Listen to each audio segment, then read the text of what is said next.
The moment the woman bit her finger and pressed it onto the divorce agreement, her husband couldn't wait to marry his new lover. However, just as he was celebrating his new life, the woman swiftly moved all of her original dowry, which amounted to billions, out of their home. As the dowry was taken away, the once grand general's mansion was left eerily empty. Both her grandmother and mother-in-law panicked, and her husband finally showed his true colors. He immediately pulled out a gun and aimed it at the woman, asked her to leave without taking anything. However, the woman had come prepared.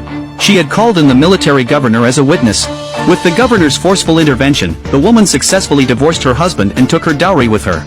Only then did the husband's family realize their grave mistake. Little did they know, it was all their doing. The woman was once the behind-the-scenes boss of the largest bank in the Republic of China. 3 years ago, in accordance with her father's dying wish, she married her husband. But in the wedding night, he quickly left the country to study abroad, leaving behind only a promise. During his time abroad, the woman did not complain, quietly using her dowry to support his education. Now that he had finished his studies, the woman had intended to hand over the management of the bank to him. But when her husband returned, he brought along his classmate from school.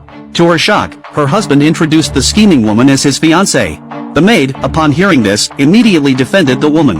Her husband then made it clear he wanted to spend his life with the scheming woman.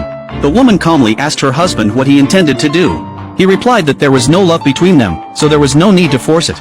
The scheming woman took the opportunity to tell the woman to stop being stubborn and accept that their marriage was a shackle. The husband immediately declared he wanted to break free from that shackle and divorce her. Just as the woman was heartbroken, her grandmother stepped forward, firmly opposing the divorce. This gave the woman a bit of solace. However, her husband kneeled on the ground and announced that the scheming woman was pregnant, making divorce necessary. The grandmother, stunned with anger, could only beg the woman to agree to let her husband take the scheming woman as a concubine. Reluctantly, the woman agreed. Later, the woman went to the apothecary with her maid. Without hesitation, she slit her wrist, letting her blood drip into a medicinal pot. For the past few years, her grandmother's frail health had been sustained by the woman's blood. Otherwise, the old lady would have passed away long ago. Just as the woman was preparing to bring the medicine to her grandmother, she overheard a shocking truth at the door. It turned out the grandmother's opposition to the divorce wasn't out of concern for the woman, but because she was coveting her dowry.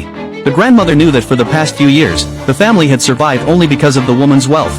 Listening to the family's schemes inside, the woman gradually regained her composure. She silently took the medicine to her grandmother, but in her heart, she had already decided to take her dowry and leave the mansion.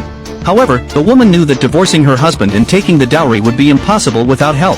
So, she went to the military governor's residence for assistance. She waited for a long time at the entrance, but no one let her in. Just as she was about to faint from the heat, a man appeared and caught her. To her surprise, the man was her husband's younger brother, who had just been appointed as the new military governor.